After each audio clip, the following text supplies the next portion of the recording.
Hello everyone. Before we start, make sure to like and subscribe to the channel, and leave a comment with where you're from and what time you're watching. That way, YouTube will keep showing you stories just like this one. Now, let's begin.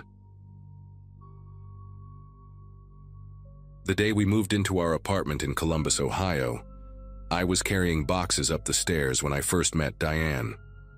She must have been in her early 50s, with dyed auburn hair that had gray roots showing, and she wore this oversized cardigan even though it was nearly 80 degrees outside. She stood in her doorway watching us haul furniture, and when my girlfriend Amy and I passed by with our couch, she stepped out with a plate of cookies. "Welcome to the building," she said, her voice raspy like she'd been smoking for decades. The cookies were store-bought, still in the plastic tray, but she'd arranged them on a ceramic plate with little painted roses around the edges. I remember thinking it was sweet, this older woman living alone trying to make us feel welcome. She told us she'd lived there for 12 years, knew everyone in the building, and if we ever needed anything, her door was always open. Within the first week, Diane knocked on our door at least once a day. First, she needed help reaching something on a high shelf. Then her TV remote wasn't working and she couldn't figure out why. After that, her cat Mr. Whiskers had hidden under the bed and she couldn't coax him out. Amy and I didn't mind at first. We were both 26, healthy, and honestly, we felt bad for her. She mentioned her daughter lived in California and rarely visited, and her son had died in a motorcycle accident 5 years ago. The photos in her apartment showed a younger Diane with 2 kids at various ages, but the pictures stopped abruptly around 2010. Her place smelled like cat litter, and those plug-in air fresheners that try to smell like ocean breeze but end up smelling like chemicals. Every surface had some kind of doily or knitted cover, and she had this collection of porcelain angels that covered an entire bookshelf where books should have been. About 3 weeks after we'd settled in, the requests started getting bigger. Diane needed a ride to the grocery store because her car was in the shop. Then she needed a ride to the pharmacy, then to her doctor's appointment across town during my lunch break. She always caught me right when I was leaving for work, standing in her doorway in that same cardigan, clutching her purse with both hands. "I hate to be a bother," she'd say, but her timing was never coincidental. She knew our schedules by then. When we left for work, when we came home, when we did laundry on Sunday afternoons. Amy started taking the back stairs to avoid her, but I felt too guilty. One morning, she asked if I could loan her $40 for her prescription copay, promising to pay me back when her Social Security check came in. Then it was $60 for groceries, then $100 for part of her rent because there was some mix-up with her bank. The other tenants started warning us about her around the second month. Gerald from 3B pulled me aside in the laundry room one evening while I was waiting for the dryer to finish. He was a tall, thin man who worked night shifts at the hospital, and he usually kept to himself. "She got to you too, huh?" he said, not really asking. He told me Diane had done the same thing to the previous tenants in our apartment, a young couple just like us who'd lasted 8 months before breaking their lease early. The couple before them made it 6 months. Gerald had been there 4 years and learned to just not answer his door, but he said Diane had this way of making you feel like a monster if you didn't help her.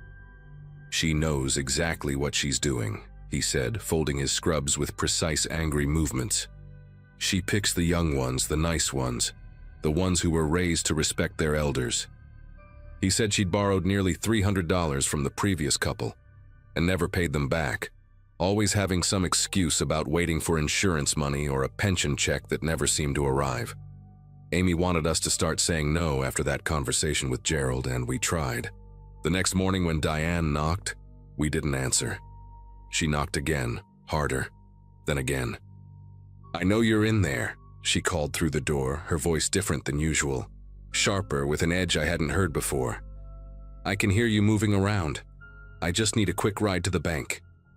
We stayed quiet, barely breathing, and eventually she left.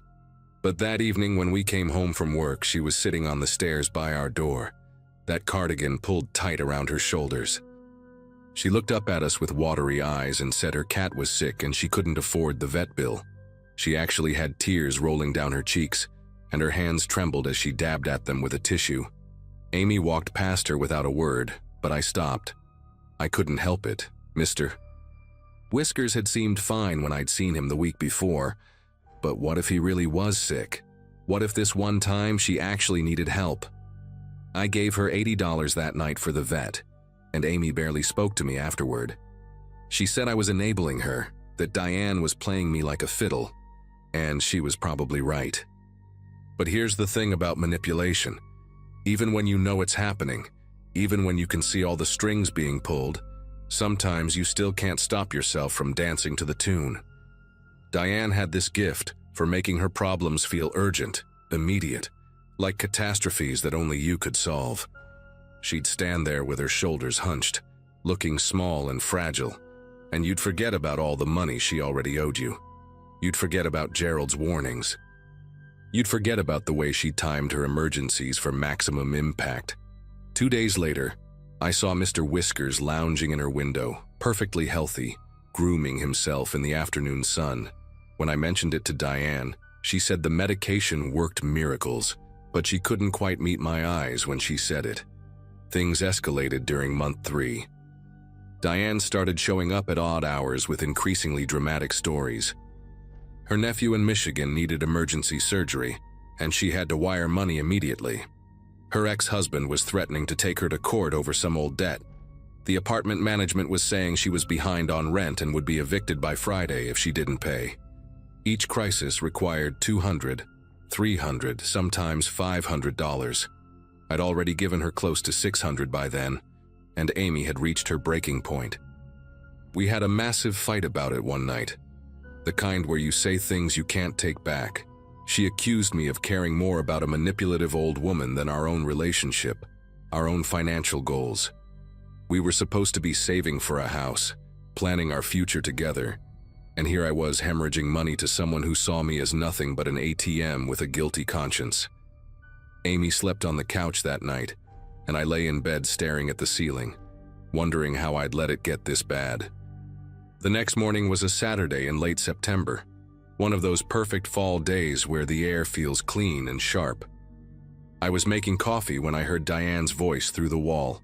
She was on the phone, and she was laughing. Not the fragile, desperate voice she used with us, but full-throated, genuine laughter. No, the kids next door are good for it, I heard her say clearly. Young professionals, you know the type. They can't stand to see an old lady struggle.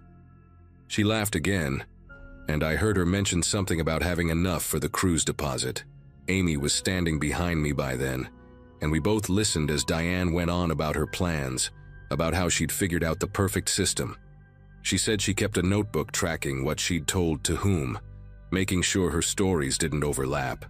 She mentioned us by our apartment number, not our names, like we were just entries in a ledger. That's when Amy grabbed her phone and started recording, holding it up to the wall to catch Diane's voice. We stopped answering Diane's knocks after that. We'd hear her outside our door, sometimes for 20 or 30 minutes at a time, knocking with increasing aggression. She'd slip notes under the door, long, rambling letters about how we were heartless, how she thought we were different, how she'd be on the street because of us. One note mentioned that she knew where we worked, knew our car, knew our family's names from the mail she'd seen. It wasn't quite a threat, but it wasn't not a threat either. Gerald told us she'd done similar things to the others who'd cut her off, and that eventually she'd move on to newer tenants.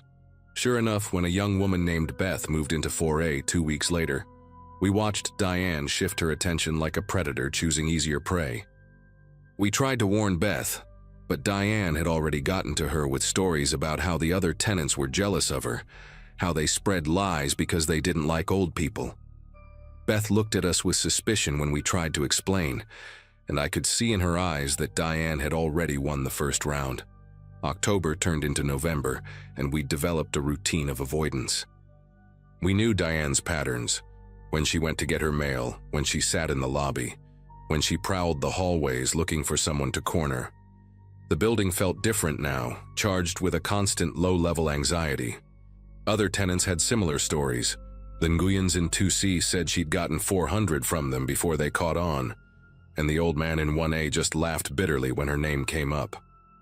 But we all stayed because leases are hard to break and moving is expensive, and somehow we'd all convinced ourselves that we could outlast her. Then came that night in mid-November, a Thursday around 11 p.m.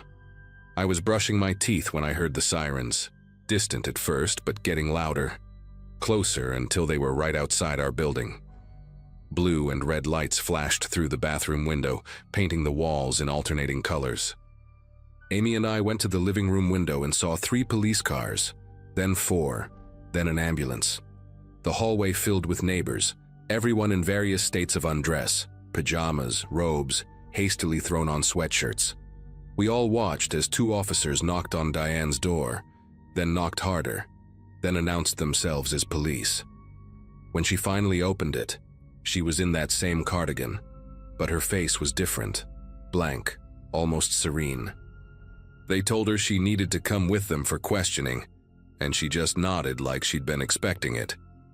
As they led her past us, she looked at each neighbor with this strange, distant expression, like we were strangers she'd never seen before. Gerald was standing next to me, and he whispered that her brother in Portland had been found dead 2 days ago under suspicious circumstances. The word poisoning floated through the crowd of neighbors, along with insurance money and power of attorney. Someone mentioned that Diane had visited him last month, the first time in years, right after he'd been diagnosed with cancer. The detective who came to question us the next day wouldn't confirm details, but he asked a lot of questions about Diane's financial situation, her requests for money, her stories about family members. We never saw Diane again after that night. Her apartment was cleaned out a week later by people in hazmat suits. Apparently, the conditions inside were worse than any of us had imagined.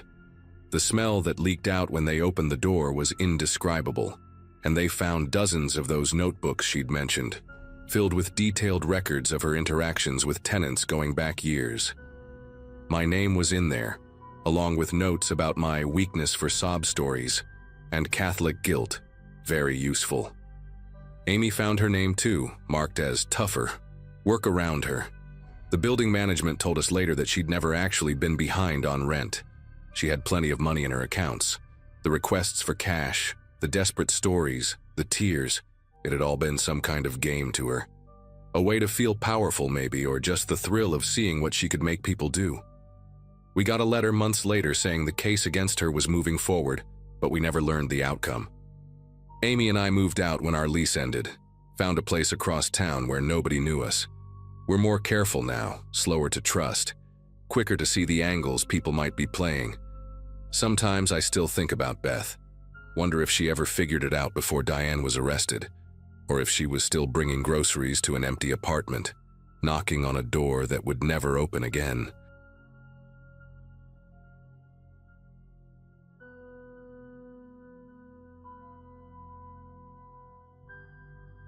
Two years ago, I was living in a duplex in Denver with my 8-year-old daughter, Lily.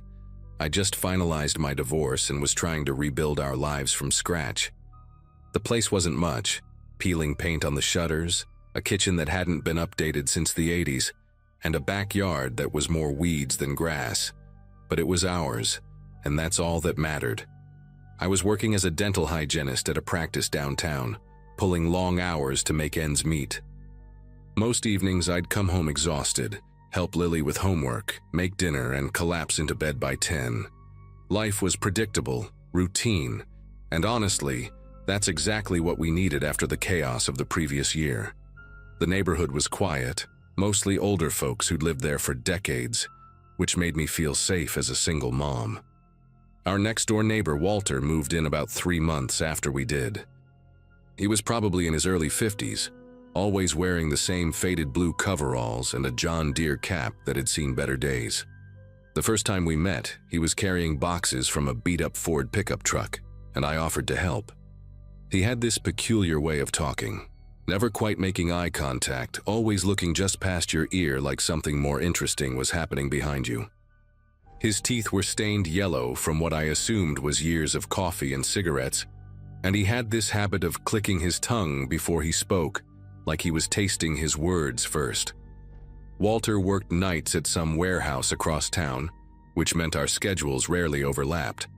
But whenever we did cross paths, he was friendly enough, always asking about Lily's school or commenting on the weather.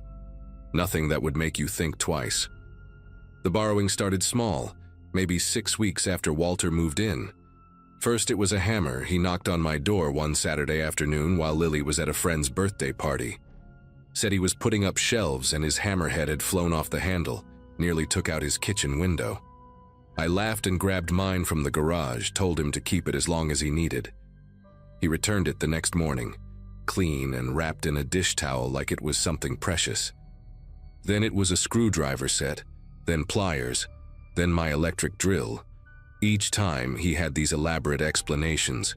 The screwdriver rolled under his refrigerator and he couldn't reach it. The pliers got mixed up in a box he'd already taken to storage. The drill bit snapped right in the middle of a project. He'd always stand on my porch, shifting his weight from foot to foot, that tongue click happening every few seconds. The tools always came back, usually within a day or two, sometimes cleaner than when I'd lent them. After a while, the requests got more frequent and more specific. He needed my measuring tape, but specifically the long one, not the short one he'd seen me use in the garden. He needed aluminum foil because the store brand he bought kept tearing. He needed batteries, but only the Duracell ones because the generic ones didn't last in his flashlight. One evening in July, he knocked while I was giving Lily a bath, asking if he could borrow my vacuum cleaner because his had sucked up something it shouldn't have and stopped working. I remember standing there in my doorway, still drying my hands on my jeans, and noticing how he kept peering past me into the house, his eyes scanning the living room like he was memorizing the layout. But I brushed it off.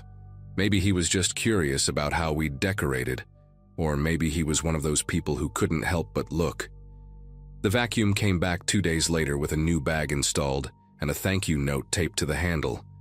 By August, Walter's requests had become part of my weekly routine. Every few days there'd be that distinctive knock, 3 quick taps, pause, then 2 more, and I'd find him on my porch with another need. But here's where things started getting weird. I came home from work one Thursday, earlier than usual because Lily had a dentist appointment, and found my spare key missing from under the ceramic frog where I kept it. I tore apart the porch looking for it, thinking maybe the wind had knocked it somewhere, but it was gone. That same evening, Walter knocked and asked if he could borrow some sugar. While I was in the kitchen getting it, I mentioned the missing key, and he immediately offered to help me look. He spent 20 minutes crawling around my porch with a flashlight, checking every corner and crevice. The next morning, the key was back under the frog, exactly where it should have been. When I thanked Walter for finding it, he looked confused and said he hadn't found anything. Thought I must have located it myself. Then came the Saturday that changed everything. Lily was at her dad's for the weekend, and I decided to deep clean the house. I was organizing my home office when I realized my passport wasn't in the filing cabinet where I always kept it. My birth certificate was there, Lily's was there, but my passport was gone. I pulled everything out, checked every folder twice, even looked behind the cabinet thinking it might have fallen. Nothing. That's when I noticed other things were off. The stack of bank statements I kept paper-clipped together had been shuffled, still there, but in a different order than I'd left them. My social security card was in the wrong slot. The folder with Lily's medical records had been moved from the 3rd drawer to the 2nd. Small things, things you might not notice unless you were looking, but I'm meticulous about my filing system. I've been that way since the divorce, when keeping track of every document became crucial for custody arrangements. I sat there on my office floor, surrounded by papers, trying to make sense of what I was seeing. My laptop was still on the desk, my jewelry box untouched in the bedroom. The emergency cash I kept in an old coffee tin was all there. Nothing valuable was missing except for that passport. But someone had definitely been through my personal documents. Someone who was careful enough to put things back almost exactly where they belonged. I thought about calling the police, but what would I say? That my papers were in a slightly different order? That my passport was missing but nothing else?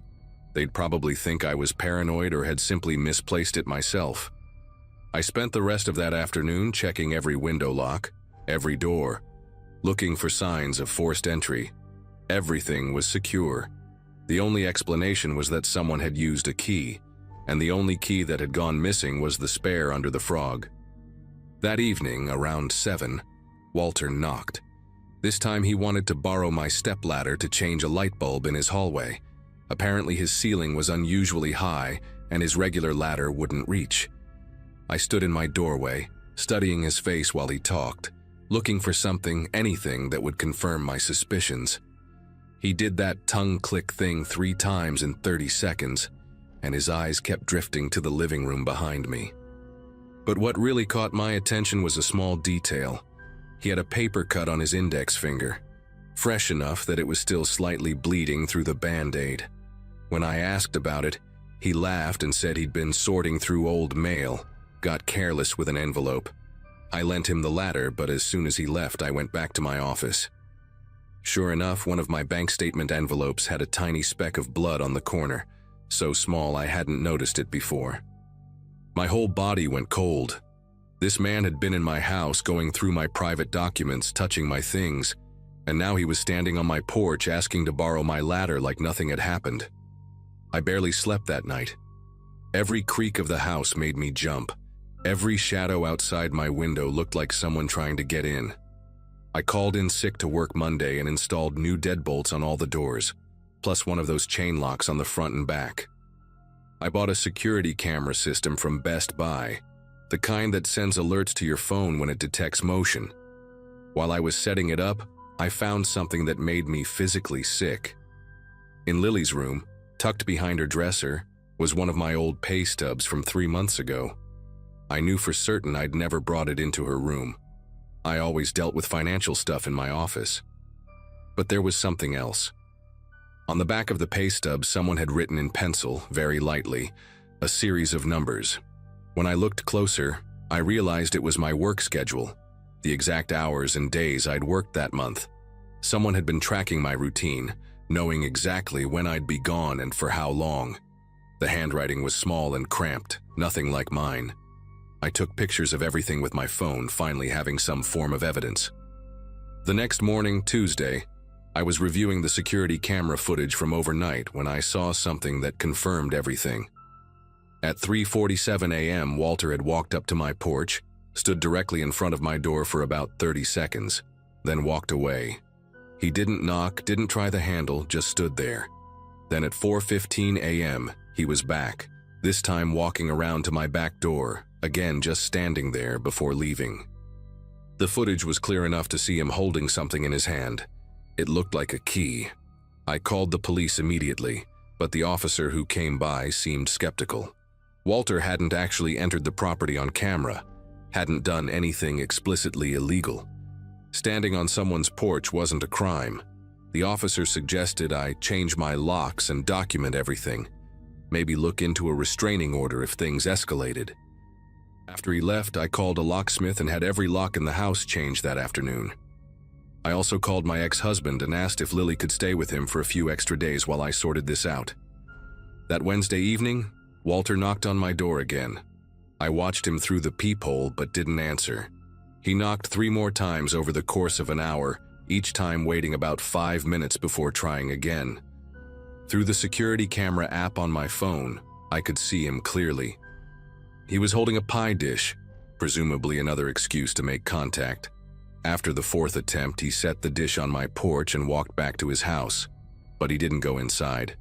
Instead, he sat on his front steps, directly facing my house, and stayed there for 2 hours. Just sitting, watching, occasionally taking sips from a thermos. I called 911, but since he was on his own property, they said there was nothing they could do. I sat in my dark living room, peeking through the blinds, watching him watch my house. Finally, around 10 p.m., he went inside. The pie dish sat on my porch for 3 days before I threw it away, unopened. I never spoke to Walter again, but I could feel him watching whenever I came and went. His curtains would move, his door would crack open just slightly. I documented everything, built a case file that was 2 inches thick. A month later, I found out from another neighbor, Mrs. Gutierrez, That Walter had been evicted. She said the landlord had found some disturbing things in his house during a routine inspection. Dozens of women's IDs photocopied and taped to his bedroom wall, boxes full of mail that wasn't his, and what appeared to be detailed logs about multiple neighbors' schedules and routines. The police got involved, but Walter disappeared before they could question him.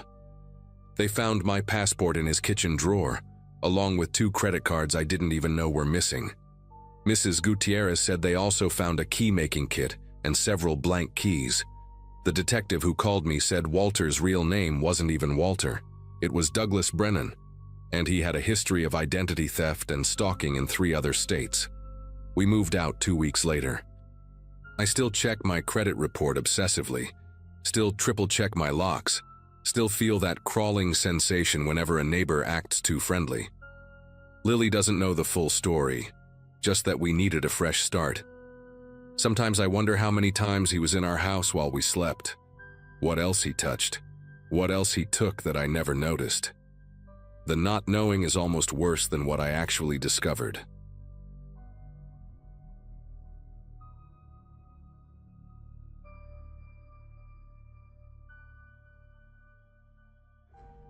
The 4 of us had been sharing that house in the suburbs of Phoenix for about 8 months when everything went to hell. It was February 2018, and I was 26, working remotely as a graphic designer while my roommates, Jason, Maria, and Steve, all had regular office jobs downtown. We'd found this perfect 2-story rental with a huge backyard, thinking we'd scored big with the cheap rent and quiet neighborhood. The place had this old wooden fence around the back, maybe 7 feet tall, with a metal gate that connected to the alley running between our street and the one behind us. We'd throw barbecues every weekend, stay up late playing music on the patio, really living our best 20-something's life without a care in the world. The houses around us were mostly families and older couples who kept to themselves, which suited us just fine. The first time we heard the banging, it was a Tuesday night around 2 a.m. And I remember because I'd stayed up late finishing a project for a client in Japan. 3 heavy slams against our back gate, the kind that made the whole fence rattle and echo through the yard. Jason came stumbling out of his room with a baseball bat, and we stood there in the kitchen, hearts pounding, waiting for something else to happen. After about 5 minutes of silence, we figured maybe it was just some drunk kid from the community college nearby, trying to take a shortcut through the alley. We laughed it off, made some jokes about Jason's superhero stance with the bat, and went back to bed. But then it happened again the next night. Same time, same 3 heavy bangs that seemed to shake the entire fence line, followed by what sounded like someone testing the gate latch, that metallic clicking noise of someone pulling and pushing at it repeatedly. By the end of that week, the noises had evolved into something way worse. We'd hear footsteps crunching through the gravel along the side of our house, slow and deliberate, like someone was taking their time checking out the property. Maria set up her phone to record from her bedroom window one night, and we caught this grainy footage of 2 figures walking around our backyard, just wandering between our shed and the patio furniture. They weren't trying to steal anything, just walking around, occasionally stopping to peer into our windows. Steve wanted to call the cops right away, but the video was too dark to make out any faces, and technically they hadn't broken anything or tried to get inside the house. We decided to install motion sensor lights instead, these super bright LED floods that would blast the entire yard with white light if anything moved back there. The guy at Home Depot helped us pick out the most obnoxious ones they had, 3,000 lumens each, enough to blind anyone who triggered them.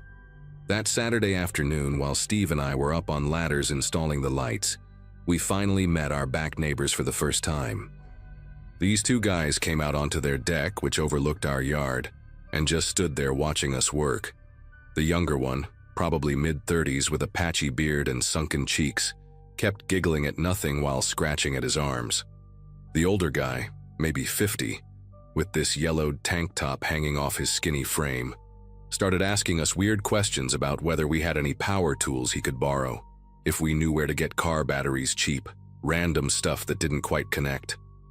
Their eyes had this glassy, unfocused quality, pupils like pinpoints even though it was bright out, and they both had these scabs all over their faces and arms.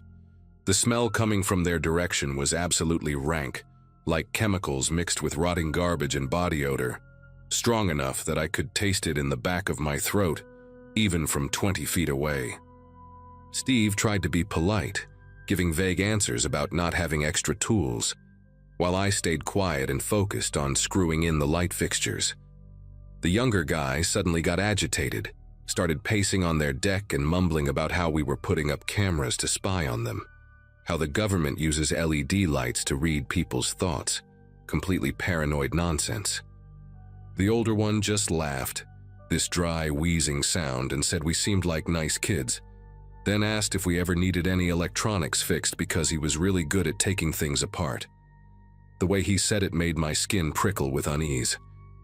They went back inside after about 10 minutes, but I could see them through their sliding glass door, just standing in their dark living room, watching us finish the installation.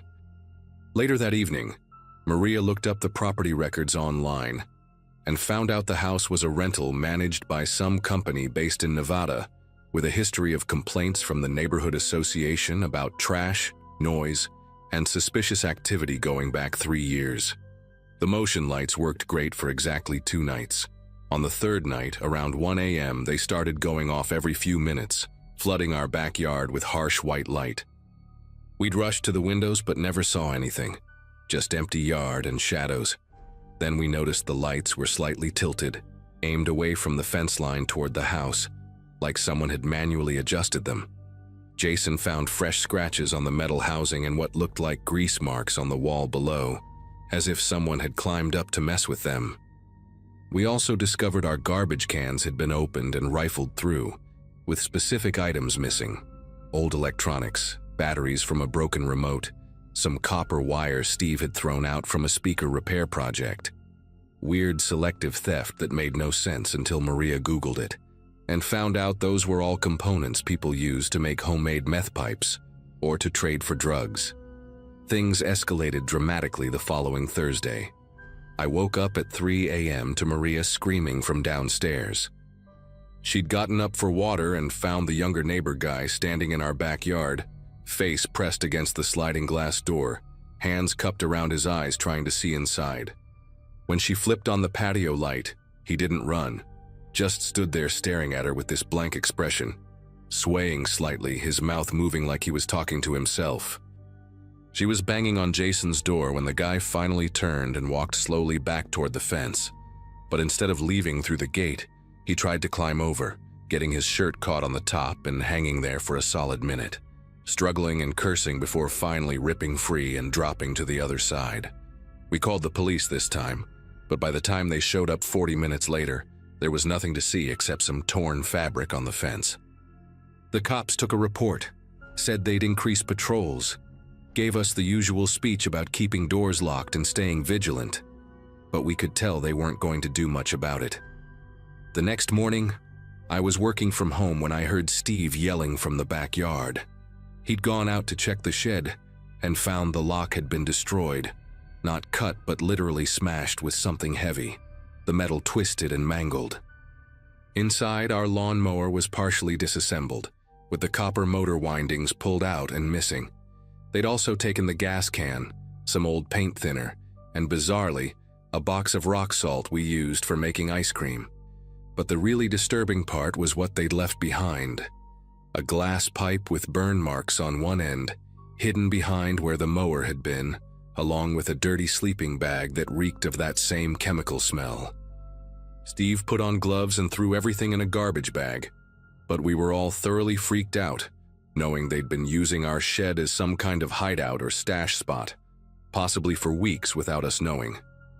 That weekend, we decided to confront the situation head-on. All 4 of us marched over to their front door around noon, figuring they'd be less aggressive during daylight hours. The older guy answered after about 5 minutes of knocking, wearing nothing but stained boxers, his ribs showing through pale mottled skin. The living room behind him was chaos, mattresses on the floor, aluminum foil covering all the windows, burn marks on the carpet. and at least 6 other people sprawled around in various states of consciousness.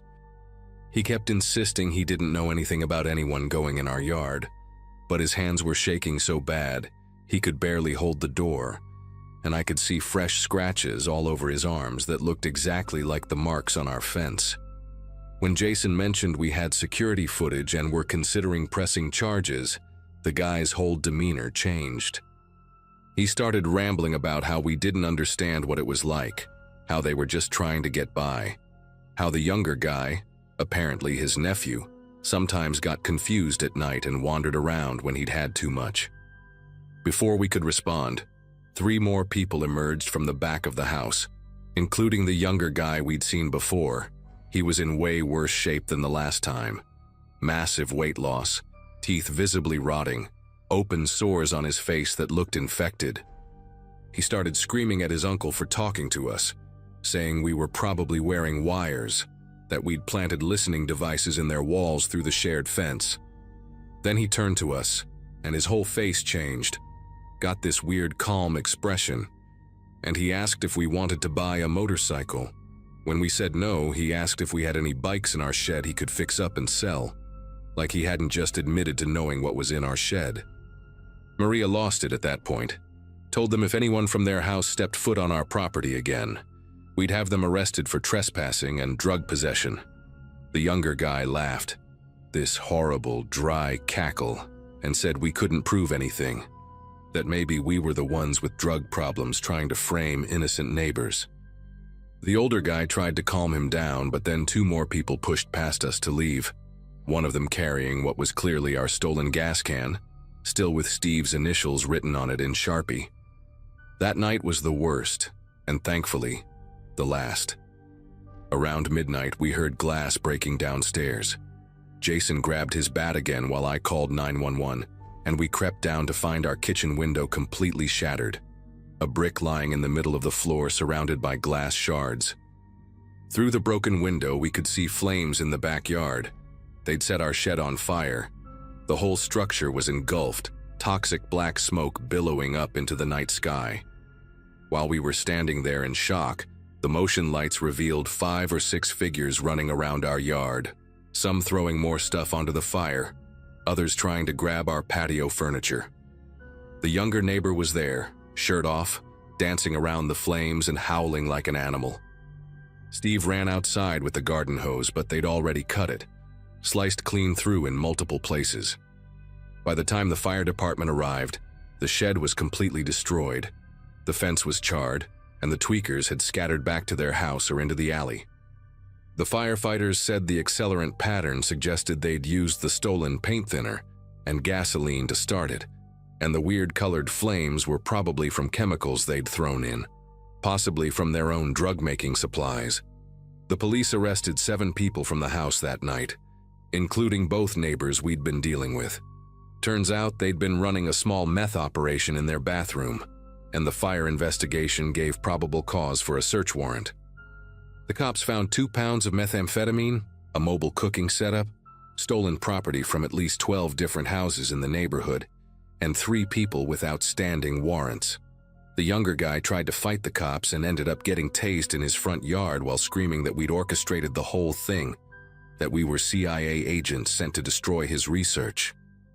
We had to stay in a hotel for 3 days while hazmat crews cleaned up the chemical contamination from our backyard. Our landlord let us break the lease without penalty, and we were moved out within 2 weeks. I drove by there about 6 months later, and both houses were empty with condemned notices on the doors. Sometimes I still dream about that younger guy's face pressed against our glass door, those dead eyes just staring, and I wake up checking all my locks twice before I can get back to sleep.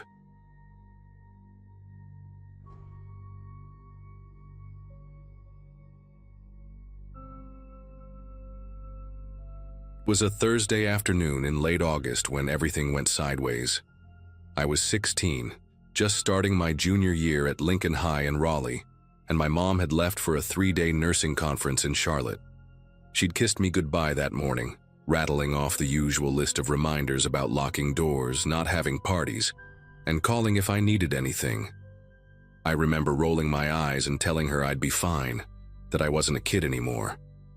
The house felt different with her gone, though. Bigger somehow. Like all the familiar corners had stretched out and become unfamiliar. I'd spent the morning playing video games and eating cereal straight from the box, enjoying the freedom of having the place to myself. Our neighborhood in North Raleigh was one of those quiet subdivisions where nothing ever happened, just rows of two-story houses with neat lawns and the occasional barking dog. Around 2 in the afternoon, I heard a knock at the door. Through the peephole, I saw Mr. Garrison from 3 houses down. He was this guy in his early 40s who my mom always described as such a helpful neighbor. Clean-shaven, always wearing polo shirts and khakis. The kind of guy who'd help you carry groceries or jumpstart your car without being asked. He had this easy smile and would wave whenever he jogged past our house in the mornings. My mom had mentioned him dozens of times, how he'd fixed our mailbox after some kids knocked it over, how he'd brought us cookies when we first moved in 5 years ago.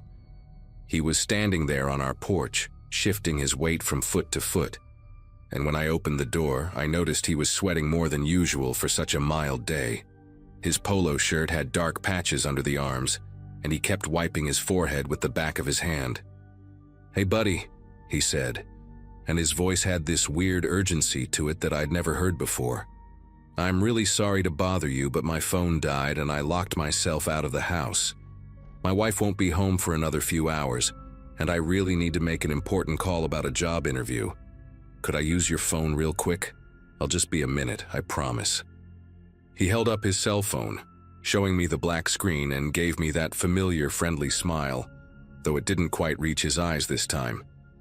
I hesitated for maybe 2 seconds, my mom's voice in my head warning me about letting people in when I was alone. But this was Mr. Garrison, the guy who'd helped my mom change a flat tire last winter, who always asked how school was going when he saw me. Besides, he looked genuinely stressed, and I figured a quick phone call couldn't hurt. I stepped aside and let him in, pointing toward the kitchen where we kept our landline.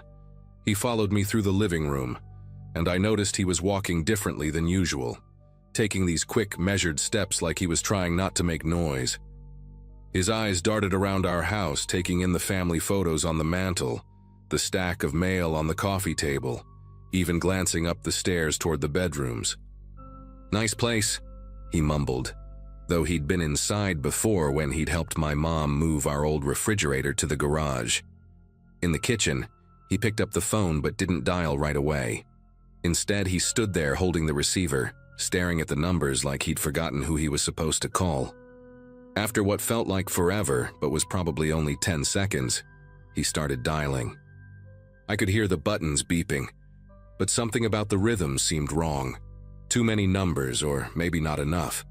I couldn't tell for sure because I was trying not to seem like I was watching him too closely. The conversation he had was bizarre. He spoke in this low, hushed voice, saying things like, "Yeah, I know," and "can't do that right now," and "give me more time." No mention of a job interview, no professional tone, nothing that matched what he'd told me at the door. His free hand gripped the edge of our kitchen counter so hard his knuckles went white, and I saw a strange mark on his wrist, like a red line where something had been wrapped tight around it recently. When he hung up after maybe 90 seconds, he turned to me with this forced casual expression and said, "Thanks, kid. Mind if I use your bathroom before I go?" Before I could answer, he was already moving toward our downstairs bathroom, but then he stopped, changed direction, and headed toward the laundry room instead. "Actually, where's your back door? I'll just cut through your yard if that's okay." The laundry room did lead to our back door, but something about the way he said it made every hair on my arm stand up. That's when we heard it, 3 sharp knocks on the front door. Not a normal neighbor knock, but authoritative, demanding. Mr. Garrison's whole body went rigid, and the color drained from his face like someone had pulled a plug. Without a word, he practically dove into our laundry room and pulled the door shut behind him. Through the frosted glass panels of our front door, I could see 2 shapes, and when I peered through the peephole, my heart started hammering against my ribs. 2 police officers stood there, hands resting on their duty belts, their expressions serious and alert. The taller one, a black woman with her hair pulled back in a tight bun, knocked again and called out, "Police department, we need to speak with anyone inside." My mouth went completely dry. "Mr. Garrison was hiding in my laundry room, and cops were at my door.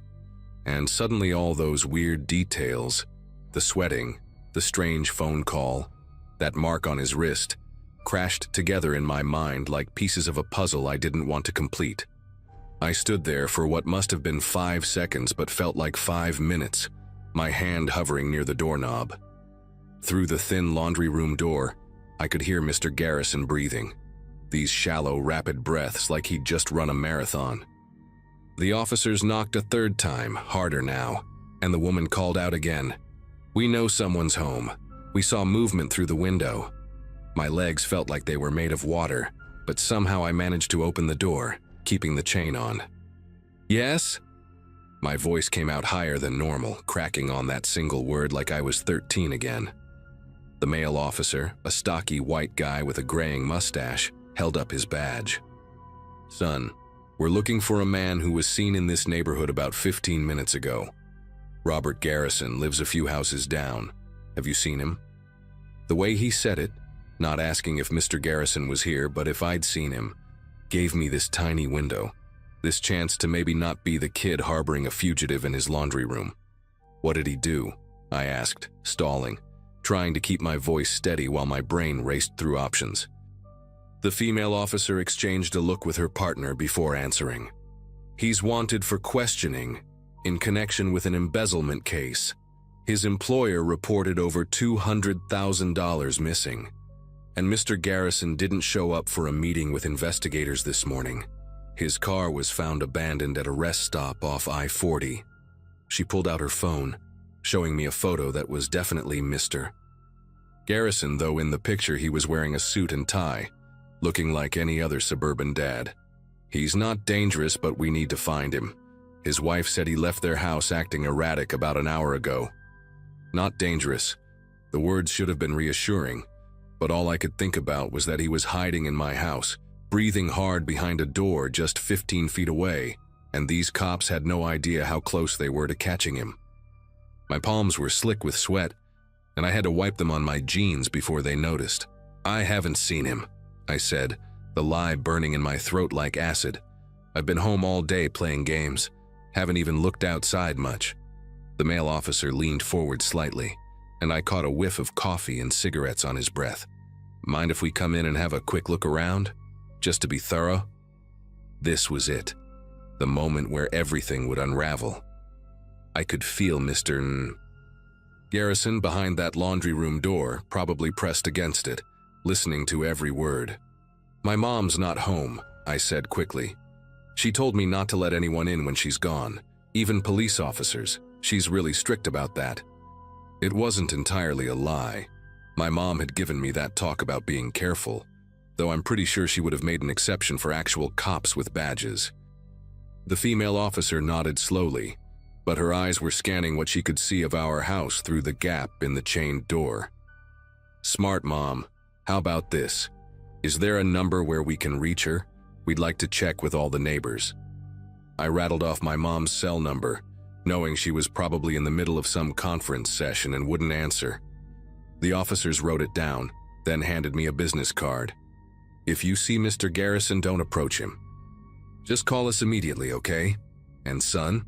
The woman's eyes locked onto mine, and I swear she could see straight through my skull to all the lies bouncing around inside. "You sure you're okay? You seem nervous." I forced out this awkward laugh that sounded nothing like my normal laugh. "Yeah, just never had cops at my door before. It's kind of intense." She studied me for another second that stretched like taffy, then finally stepped back. "Lock your doors and stay inside. We'll have units in the area for the next few hours." I watched them walk back to their cruiser, a white sedan with the city police logo on the side. They sat there for a minute, probably running my mom's information, and I stood frozen at the door, knowing that Mr. Garrison was waiting, listening, probably planning his next move. The cruiser finally pulled away, moving slowly down our street, and I watched until it turned the corner. The moment they were gone, the laundry room door creaked open, and Mr. Garrison emerged looking like a completely different person. His friendly neighbor mask had slipped off entirely, replaced by someone desperate and calculating. His polo shirt was soaked through now, and his hands were trembling as he ran them through his disheveled hair. "You did good, kid. Really good," he said, but there was something in his tone that made it sound less like gratitude and more like an assessment. He moved toward the kitchen window, peering through the blinds at the street. "I need you to do one more thing for me. I need to borrow your bike from the garage, just until tonight. I'll bring it back, I swear." The way he said it, I knew he'd never bring it back. I also knew I didn't have much choice. This wasn't the helpful neighbor who'd fixed our mailbox anymore. This was a man backed into a corner, and cornered animals do unpredictable things. "Take it," I said, my voice barely above a whisper. Just, please leave." He studied me for a long moment, and then his expression softened slightly. "I'm not a bad person, you know. Sometimes good people make terrible mistakes, and then those mistakes snowball until you're standing in a teenager's laundry room hiding from the cops." He went out through the back door, and I watched from the window as he wheeled my mountain bike out of our garage, keeping to the shadows between houses. Before he left, he turned back and looked at me through the glass door, raising his hand in this sad little wave that made him look broken and human and guilty all at once. Then he was gone, pedaling down the alley behind our houses, hunched over the handlebars like he was trying to make himself smaller. I stood there in my empty house, adrenaline still coursing through my veins, and called my mom. When she answered on the third ring, sounding confused and concerned, I told her everything. About Mr. Garrison, the police, the bike, all of it. She left the conference immediately and drove home, calling the police on the way. They found Mr. Garrison that evening at a motel 2 towns over, still with my bike.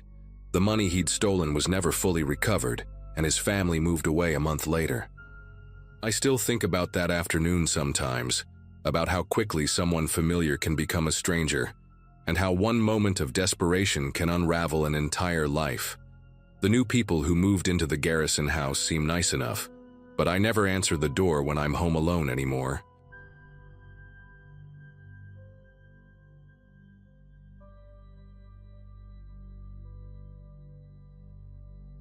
Most people dream about quiet neighborhoods with friendly faces and weekend barbecues, right?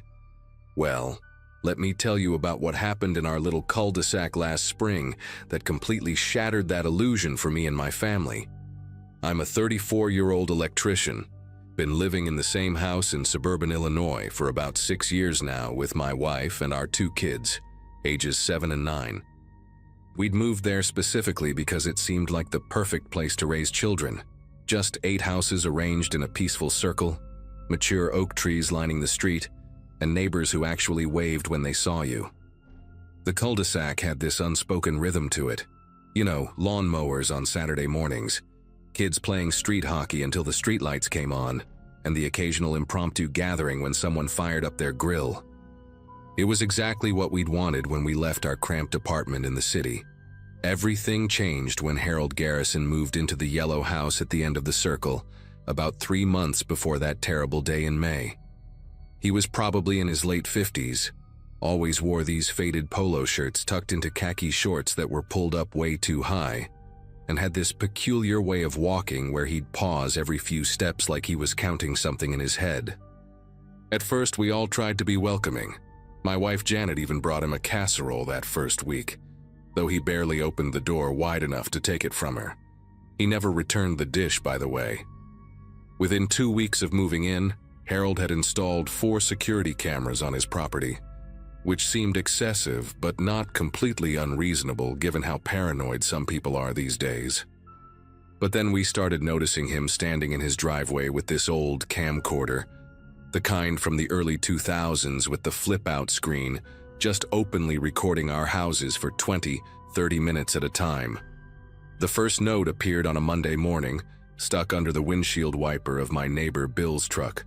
Bill lived 2 houses down from me, nice guy who worked construction, and had this habit of tapping his wedding ring against surfaces when he was thinking. He brought the note over to show me while I was loading my work van, and I'll never forget how his usually steady voice cracked a little when he read it out loud.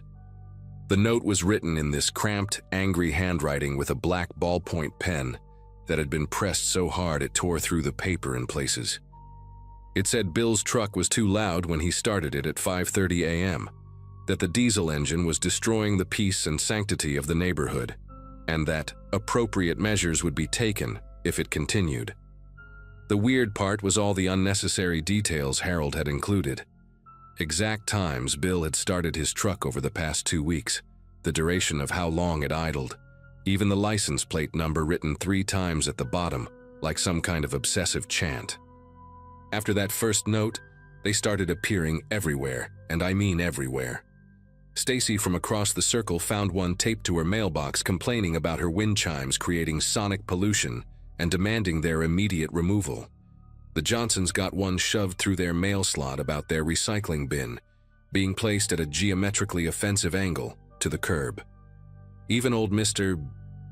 Petrov, who'd lived here longer than anyone and kept to himself tending his vegetable garden, received a 2-page manifesto about his tomato plants attracting pest birds that were defecating on private property. Each note got progressively more hostile, with underlined words and exclamation points scattered throughout like angry little soldiers. Harold had started adding these bizarre diagrams too, sketches of our houses with measurements and angles, photos he'd printed out from his recordings with red circles around supposed violations, and once, disturbingly, a crayon drawing of what looked like a person lying on the ground with X's for eyes. We tried to handle it like reasonable adults at first. We really did.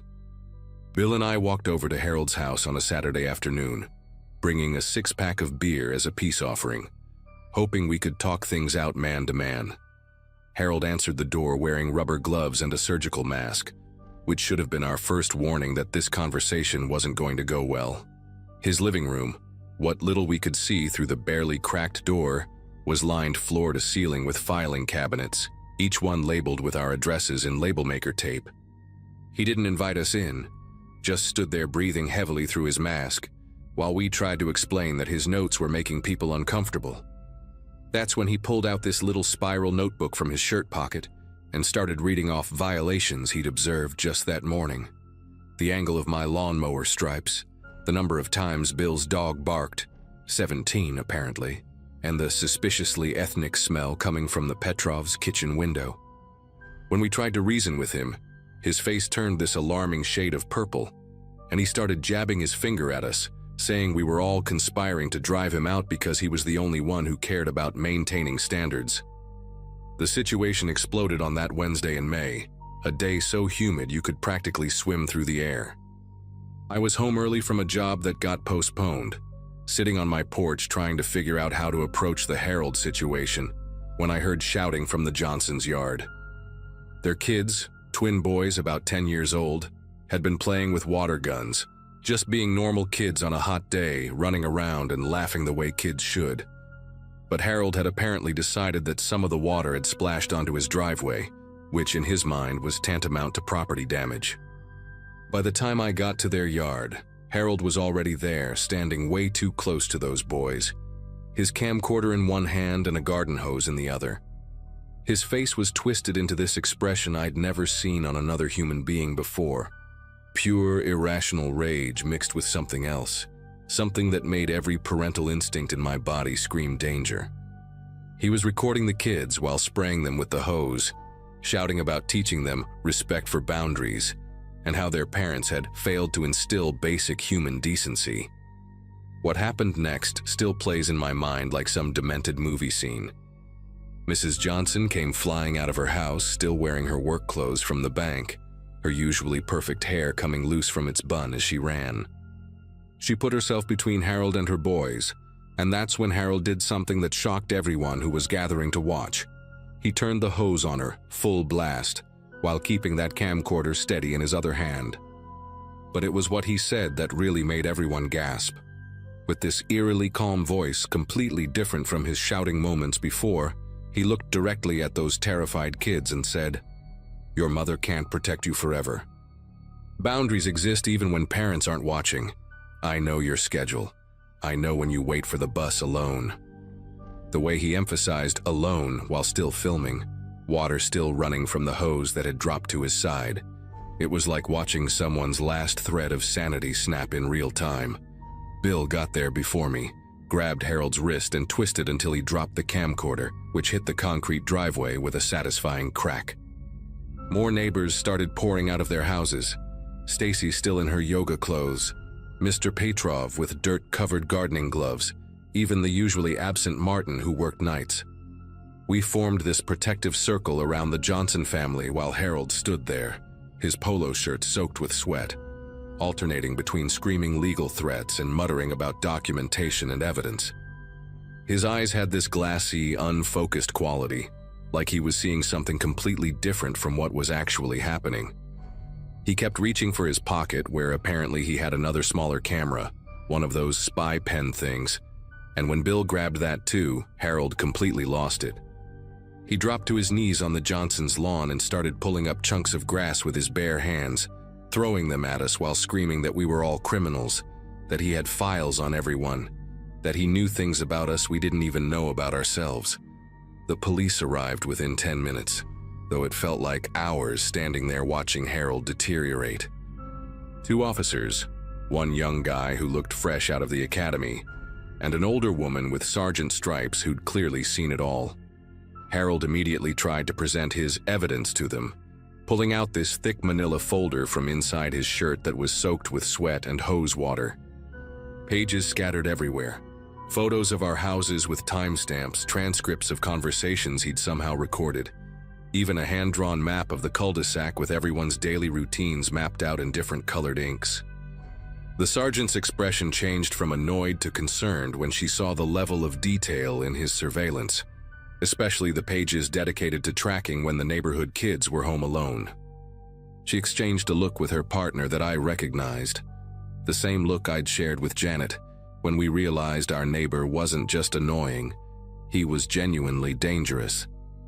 They took Harold away in handcuffs that day, but not before he managed to scream one last thing that still gives me chills when I think about it. As they were putting him in the patrol car, he looked straight at me and said in this sing-song voice, like he was reciting a nursery rhyme, "The electrician leaves at 7:23, returns at 5:47, wife alone from 8:15 to 4:30, children wait for bus at 7:45, no adult supervision for exactly 6 minutes." The accuracy of it, the way he'd been watching us that closely, cataloging our lives like we were specimens in some twisted experiment, it made my skin feel too tight for my body. The younger cop actually stopped writing for a second and just stared at Harold, probably wondering the same thing we all were. How long had he been documenting us? And more importantly, what was he planning to do with all that information? We found out later from the sergeant, who stopped by a few days after to follow up, that Harold's house had been like stepping into the mind of someone completely obsessed with control and surveillance. Every room had multiple monitors showing feeds from cameras we hadn't even known existed. Tiny ones hidden in fake rocks along his property line, one in a birdhouse that faced the street, another disguised as a doorbell that could somehow see almost the entire cul-de-sac. He had filing cabinets for each house, with subsections for each family member, containing everything from our license plates to our kids' names and birthdays, which he'd somehow figured out. The most disturbing discovery was what they found in his basement. A scale model of our entire cul-de-sac, made from cardboard and popsicle sticks, with little figures representing each of us that he could move around to track our movements. Some of the figures had red X's painted on them, including the ones that represented the Johnson twins. The police wouldn't tell us exactly what his notebook said about what those X's meant, but the way the sergeant's jaw tightened when we asked told us everything we needed to know. Harold was charged with stalking, harassment, making threats against minors, and a bunch of other things that the prosecutor said would keep him away for at least a few years, maybe more if the psych evaluation went the way they expected. But even now, months later, none of us feel quite the same about our little cul-de-sac. We all installed better locks, security systems, and yes, cameras of our own. The irony isn't lost on me. The Johnson family moved away in September, Said they couldn't look at their yard without seeing Harold standing there with that hose and camera. The rest of us stayed, but there's this unspoken tension now, like we're all waiting for something bad to happen again.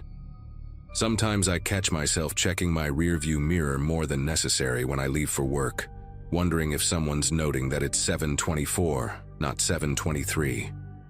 The yellow house at the end of the circle sits empty now, with a for sale sign that's been there so long it's starting to fade. Nobody's even come to look at it. I guess word gets around about houses like that, places where something went wrong in a way that leaves a stain you can't quite see, but everybody can feel.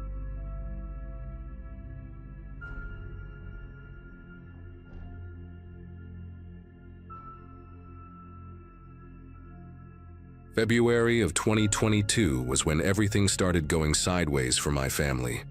I was 36, working remotely as a data analyst, and we'd just finished paying off the last of our credit card debt from my wife Laura's medical bills the previous year. Our daughter Olivia had just turned 8, and our son Ethan was 11 and obsessed with building these elaborate Lego cities in our basement. We lived in this cozy 2-story colonial in a quiet neighborhood in Madison, Wisconsin. The kind of place where people still borrowed sugar from each other, and kids rode bikes until the streetlights came on. The house wasn't anything fancy, but it had this huge backyard that backed up to a small creek, and we'd spent 5 years making it ours. Laura's herb garden along the side, my workshop in the garage, the treehouse I'd built with Ethan the summer before. We thought we'd found our forever home, the place where our kids would grow up and bring their own children to visit someday. The first time Richard Brenner knocked on our door, it was a Saturday morning, and I was still in my pajama pants, trying to fix the coffee maker that had decided to leak all over the counter. He stood there in his pressed khakis and polo shirt, holding a folder like he was about to give a business presentation, which I guess he kind of was. Richard lived 3 houses down in this massive McMansion he'd had custom built 2 years earlier, complete with a 4-car garage and one of those circular driveways with a fountain in the middle. He introduced himself even though we'd waved at each other plenty of times, then launched into this whole spiel about how he wanted to buy our property to expand his estate, talking about market values and investment opportunities, while I stood there with coffee grounds under my fingernails. He'd clearly done his homework, knew exactly what we'd paid for the house, what similar properties were selling for, even mentioned Laura's job at the elementary school. When I politely told him we weren't interested in selling, he just smiled and said he'd make it worth our while, then left his business card on top of the folder he insisted I keep. Over the next 3 weeks, Richard showed up 4 more times, always with a new angle. Once he brought comparative property assessments showing how much the neighborhood values had increased. Another time, he came with photos of the luxury development he envisioned, complete with architectural renderings that had clearly cost him thousands to commission. The third visit, he brought his wife Cheryl, this thin woman with platinum blonde hair who kept touching Laura's arm and saying things like, "You could get such a lovely place closer to downtown," and "Think of all the opportunities for the children." But it was the 4th visit that really set me on edge. He came alone late on a Wednesday evening when Laura was at her book club, and stood in our doorway talking about how property could be a burden, how maintenance costs could spiral, how one bad storm could destroy everything we'd worked for. His tone never changed from that neighborly concern, but there was something about the way he kept glancing past me into our house, cataloging our belongings like he was already deciding what to do with the space. After that Wednesday night, I told him firmly that we would never sell, that this was our home and to please stop coming by. Richard just stood there on our porch for a moment, tapping his finger against his thigh in this rhythmic pattern. Tap, tap, tap, tap, tap, tap, before giving me this strange little nod. "I understand completely," he said, but his eyes were focused somewhere past my shoulder, like he was looking at something only he could see.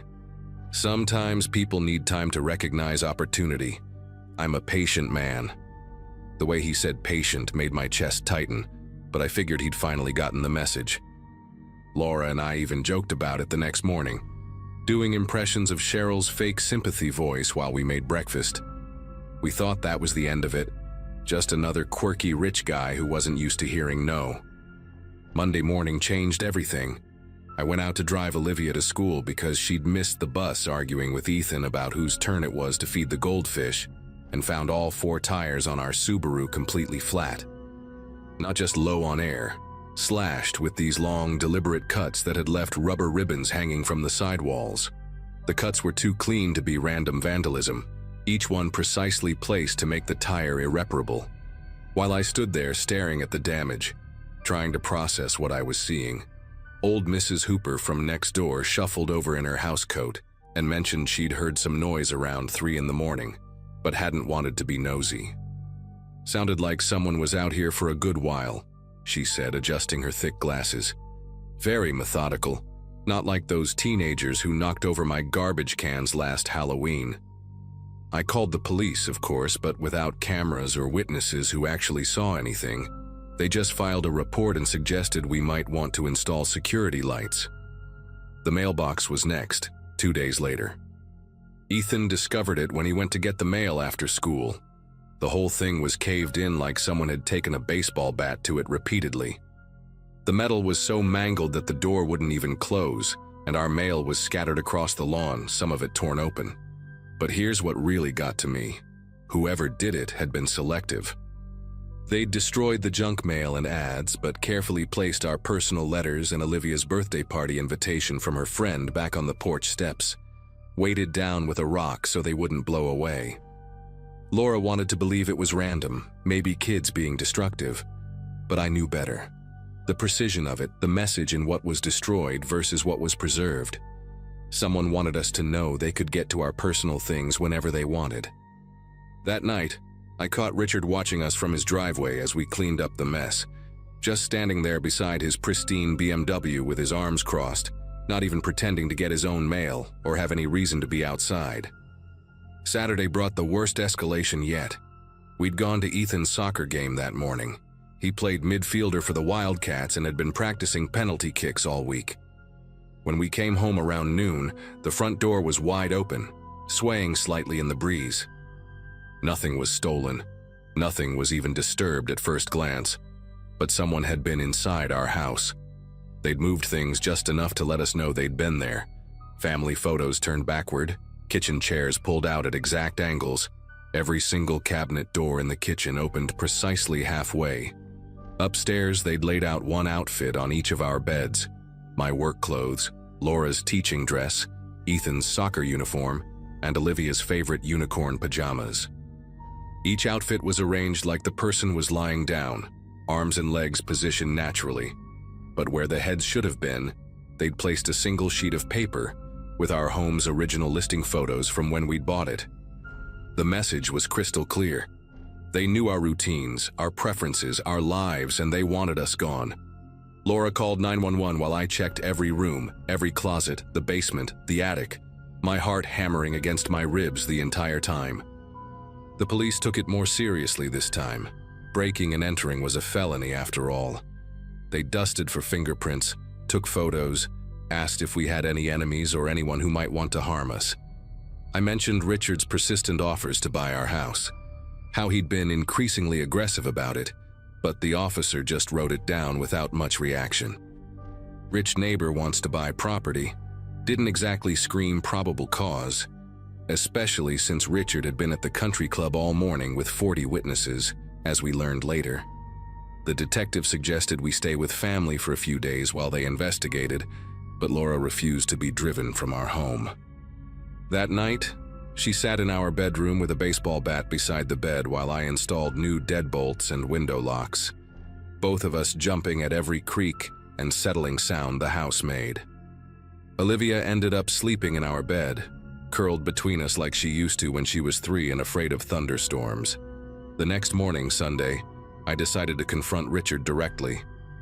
I walked down to his house around 9, past the elaborate landscaping with those perfectly trimmed hedges that probably cost more to maintain than our mortgage payment. His doorbell played some classical piece I didn't recognize, and Cheryl answered wearing tennis whites even though their court was covered in snow. She tried to tell me Richard wasn't home, but I could see him through their floor-to-ceiling windows, sitting in what looked like a library or office. When he finally came to the door, He acted genuinely confused by my accusations, his face this perfect mask of concern and surprise. "These are serious allegations," he said, inviting me in for coffee like we were discussing lawn care. His study was filled with aerial photos of the neighborhood, surveys, property lines marked in red ink, and at the center of his desk was a scale model of what our block could look like, with our house conspicuously absent, replaced by an extended garden and pool house. "Vision planning," he called it when he saw me staring. "I'm a firm believer in manifesting the future you want to see." When I told him I knew he was behind the harassment, that he needed to stop immediately or I'd get a restraining order, Richard did something that chilled me more than any threat could have. He pulled out a leather journal and began reading dates and times. Every time our dog had barked for more than 5 minutes, every time Ethan's basketball had bounced into his yard, every time we'd put our garbage cans out too early or left them at the curb too long. He had 2 years of what he called neighborhood disturbances, meticulously documented, complete with photos and videos stored on his tablet. "I believe in being thorough," he said, closing the journal with a soft snap. "You'd be amazed how useful documentation can be when dealing with difficult neighbors. Property disputes can get so ugly, especially when code enforcement gets involved. Did you know your shed is actually 18 inches over the setback requirement? And that treehouse, I don't recall seeing any permits for that construction."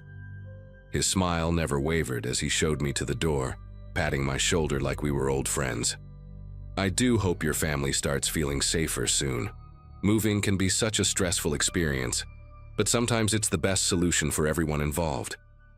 That afternoon, I installed security cameras around our property, the expensive kind that saved to the cloud and sent alerts to your phone. Laura and I spent hours researching restraining order requirements, but everything we read said we needed concrete proof of threats or harassment directly linked to Richard. Documentation of our code violations wasn't illegal, and him wanting to buy our house wasn't a crime. We felt trapped in this bizarre psychological warfare where every move had been calculated to leave us without recourse. Around 6 that evening, while Laura was helping Olivia with homework and Ethan was in his room, I noticed movement in our backyard through the new camera app.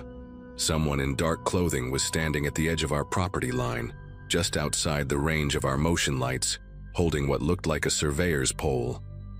They stood there for exactly 1 hour, not moving except to occasionally write something in a notebook, then walked away through the creek bed.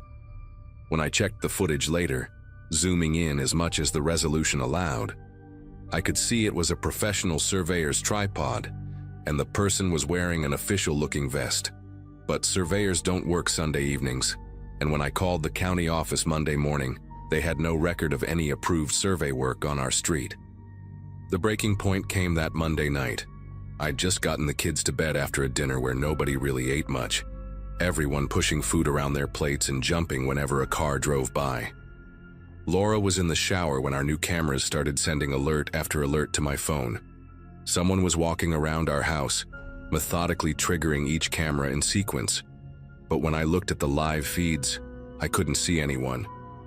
They'd figured out the blind spots, the exact angles where they could move without being fully visible, just catching enough motion to set off the alerts. Then the power went out, not just our house, but the whole block, as I could see from the window. Except for Richard's house.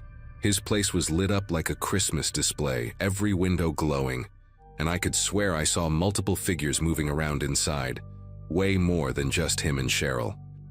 The power came back on after exactly 15 minutes, and when it did, we found a manila envelope tucked into our front door that hadn't been there before.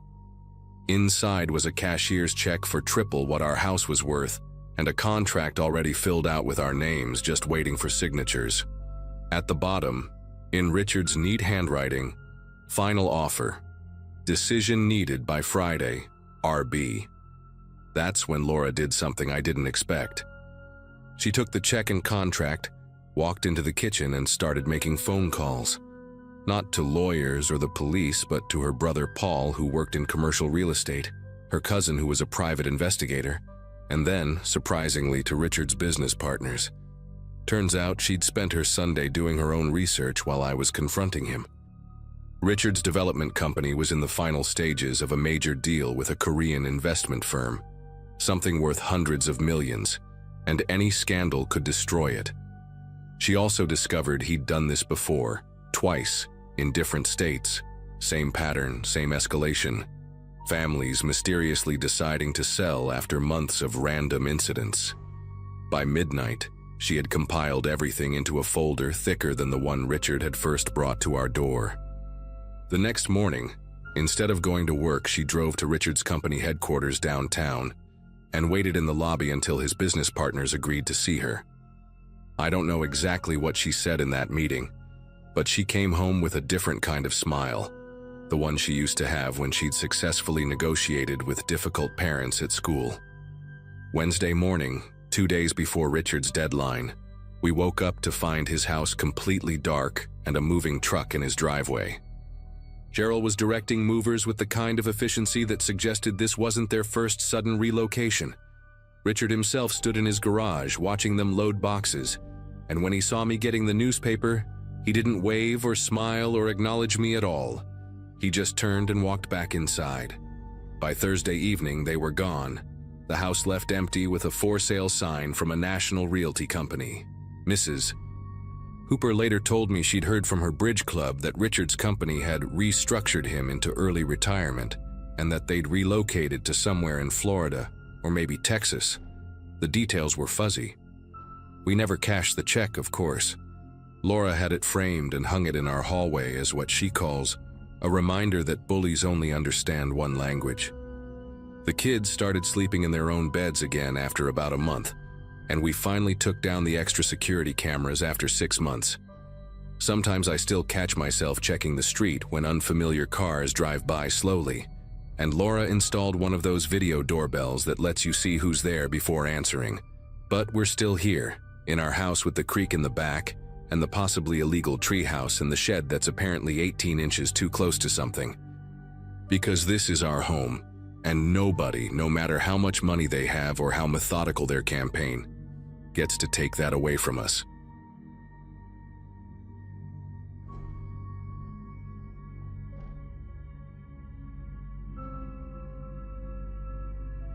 I used to live in a quiet neighborhood on the edge of town, the kind of place where most people waved at each other, and the days blended into a predictable rhythm. At that time, I was working long shifts at a small accounting office, and I often left early in the morning and came back well after sunset. My life was simple. Wake up, drive to work, grab groceries, repeat. I didn't socialize much with my neighbors, but I knew them by sight. One of them stood out, though, an older man named Mr. Howard, who lived 2 houses down. He was retired, usually sitting on his porch with a thermos in hand, always watching the street like it was his personal TV channel. At first, I didn't think much of it. He was older, maybe just bored, and I figured keeping an eye on the block gave him something to do. But gradually I noticed he always seemed to appear at the exact moment I was leaving for work or coming back home. Didn't matter if I left at dawn, noon, or late at night. There he was, either on the porch or casually walking down the sidewalk, like he just happened to be out at that very moment. It was strange enough to make me uneasy, but not enough for me to confront him. I told myself it was coincidence. Still, that gnawing awareness grew every single week. One evening, I got home later than usual, maybe close to midnight. The air was still and the neighborhood quiet, but as I pulled into my driveway, I caught a glimpse of something across the street.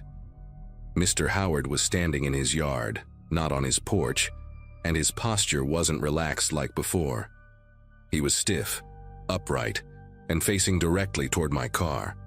My headlights hit his face for a split second, and instead of being startled or looking away, he just stood there, motionless, as if he had been waiting. I remember sitting in my car for a moment longer than usual, debating whether to pretend I hadn't seen him or acknowledge it. Eventually, I walked inside without a word, locking the door behind me. That night, I couldn't sleep. It wasn't just the idea of him being outside, it was how calculated it felt. Like he knew the exact minute I'd be back.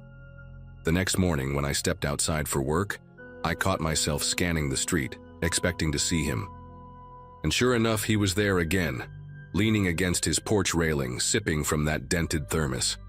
His eyes followed me as I got into my car. He gave me a polite little nod, but there was something unsettling about how precise his timing always was. That was the moment I stopped believing it was coincidence. The idea of being monitored ate at me during the following week.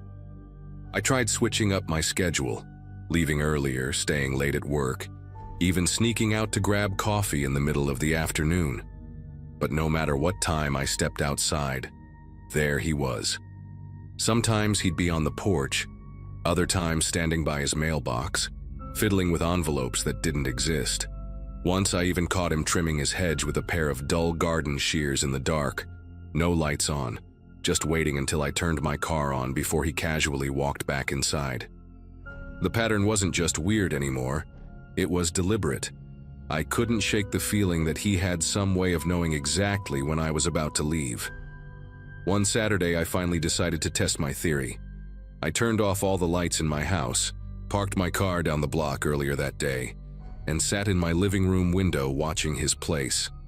Hours passed, nothing unusual, just him sitting on his porch, same as always. But when I quietly stepped outside and walked toward my driveway, I noticed something I hadn't before. Right above his garage, tucked between the siding and the gutter, was a small black device, angled in a way that pointed directly at my driveway. From where I stood, it looked like a camera lens, faintly reflecting the porch light. My chest tightened. That explained everything. He wasn't just guessing, he was watching. I tried to convince myself maybe it was a security camera meant for his own yard, but the angle gave that lie away immediately. It was pointed squarely at my driveway and the front windows of my house. I went back inside, pulled the curtains shut, and paced the living room for what felt like an hour. Confronting him didn't feel safe, but ignoring it made me sick. I thought about calling the police, but what if they dismissed it as just an old man trying to feel secure? I pictured myself sounding paranoid, like some overreacting neighbor. Still, I couldn't unsee it. The way the lens caught the light, aimed like a rifle sight into my private space. The next few days, I lived like someone under surveillance. I double-checked the locks, moved around my house with curtains drawn, even parked in different spots to throw him off. Once, when I glanced out late at night, I swore I saw the faint red glow of a light coming from that camera, pulsing like it was recording. The thought that he might be sitting inside his living room, watching my comings and goings in real time, made my skin crawl. It wasn't just unnerving, it felt invasive in a way that was impossible to ignore anymore. By the following weekend, I couldn't take it anymore. I asked a friend from work, Daniel, to come over and take a look. He had some background in home repairs and security systems, so I trusted his judgment. We stood in my driveway, pretending to chat casually, while he angled his eyes toward the device on Mr. Howard's garage. After a few seconds, he whispered, "That's a camera. Not even hidden well, just stuck up there with a mount, and yeah, it's aimed right at your place." Hearing someone else confirm what I already knew sent a shiver through me. This wasn't paranoia. It was deliberate surveillance. That night, I dialed the non-emergency police line. 2 officers came by, listened to my explanation, and then walked over to Mr. Howard's property. I watched from my living room window as they spoke to him. He gestured a lot, pointing at the street, shaking his head. Eventually, one of the officers motioned toward the camera, and after a tense few minutes, I saw them remove it from his garage. When they came back, they told me he claimed it was for neighborhood safety, but because it was pointed into my property, they made him take it down immediately. They suggested I install my own cameras if I wanted peace of mind, and then left. The following days were awkward. I still saw him outside, still sipping from his thermos, still pretending to water plants that didn't need watering. But without that camera staring me down every time I left the house, the weight lifted a little. He never apologized, never spoke a word about it, but his presence lost some of its power. I kept my curtains drawn and avoided eye contact, and eventually, his constant appearances at my exact leaving times became less frequent. Maybe he knew he'd been caught, Or maybe the thrill was gone now that the camera was gone. Either way, the silence was a relief. Even now, years later, I sometimes think back to that period and how easily someone can cross the line between neighborly watchfulness and predatory control. It wasn't dramatic in the sense of violence or threats, but it taught me how fragile the idea of privacy really is. Every time I see a small black lens on the side of a house, I can't help but wonder who it's pointed at, and what story the person on the other end is telling themselves to justify it. For me, that little device changed how I look at my own home forever.